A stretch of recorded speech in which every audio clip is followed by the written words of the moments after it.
Following is the Israelites to the Promised Land, Canaan. Archaeology and sources outside the Bible reveal that Canaan consisted of well-fortified city-states, king who in turn served Egypt and its pharaoh. The Canaanites, a thriving Near Eastern culture for thousands of years, worshipped many gods in the form of idols.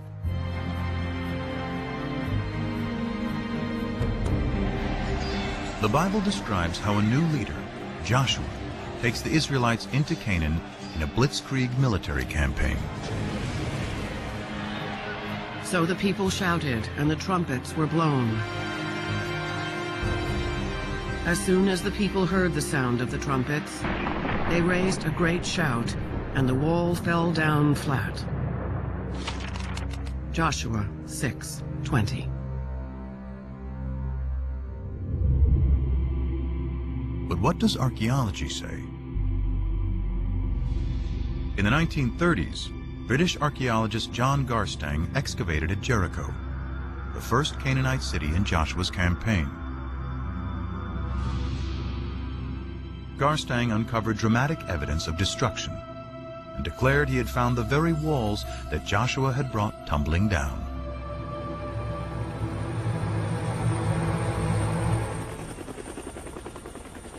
And at what the Bible describes as the greatest of all Canaanite cities, Hatzor, there is more evidence of destruction.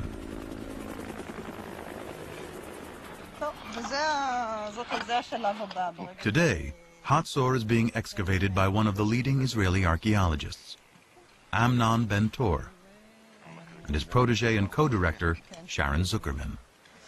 I'm walking through a passage between two of the rooms of the Canaanite palace of the kings of Hatzor. Signs of the destruction you can still see almost everywhere. You can see the dark stones here, and most important, you can see how they cracked into 1,000,000 pieces. It takes tremendous heat to cause such damage. The fire here was, how shall I say, the mother of all fire. Among the ashes, Ben-Tor discovered a desecrated statue, most likely the king or patron god of Hatzor. Its head and hands are cut off, apparently by the city's conquerors. This marked the end of Canaanite Hatzor. Question number one, who did it? Who was around? Who is a possible candidate? So number one, the Egyptians. They don't mention having done anything at Hatzor. In any of the inscriptions of the time, we don't see Hatzor. Another Canaanite city-state could have done it? Maybe, but who was strong enough to do it? Who are we left with? The Israelites. The only ones about whom there is a tradition that they did it. So, let's say they should be considered guilty of destruction of Hatzor until proven innocent.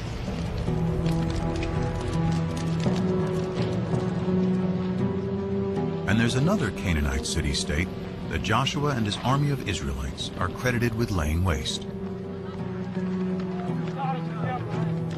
It's called Ai, and has been discovered in what is now the Palestinian territory of the West Bank. Here, archaeologist Hani Nur el-Din and his team are finding evidence of a rich Canaanite culture.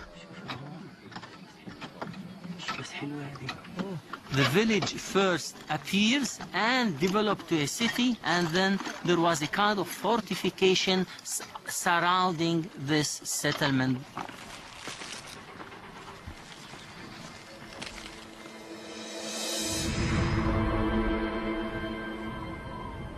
These heaps of stones were once a magnificent palace and temples, which were eventually destroyed.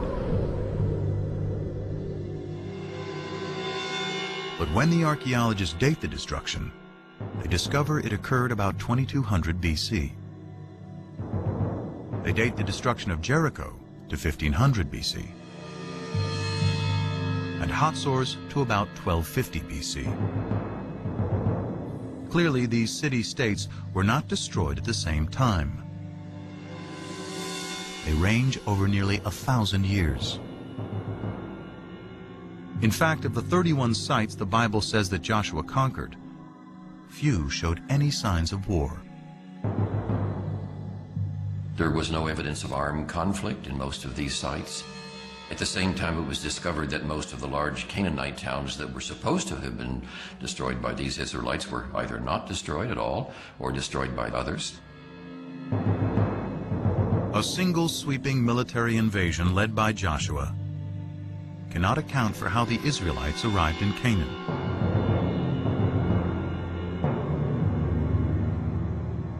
But the destruction of Hatzor does coincide with the time that the Merneptah Stela locates the Israelites in Canaan. So who destroyed Hatzor? Amnon Ben Tor still believes it was the Israelites who destroyed the city. But his co-director, Sharon Zuckerman, has a different idea. The final destruction itself consisted of the mutilation of statues of kings and gods. It did not consist of signs of war or of any kind of fighting. We don't see weapons in the street like we see in other sites that were destroyed by foreigners.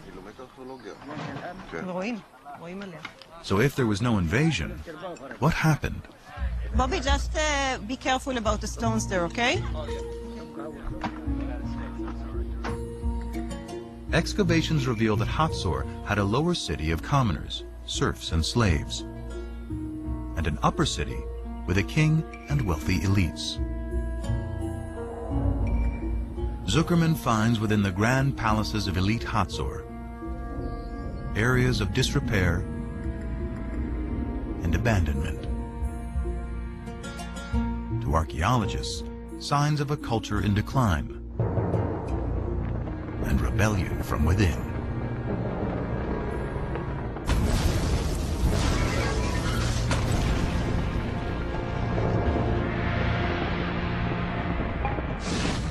I would not rule out the possibility of an internal revolt of Canaanites living at Hatzor and revolting against the elites that ruled the city.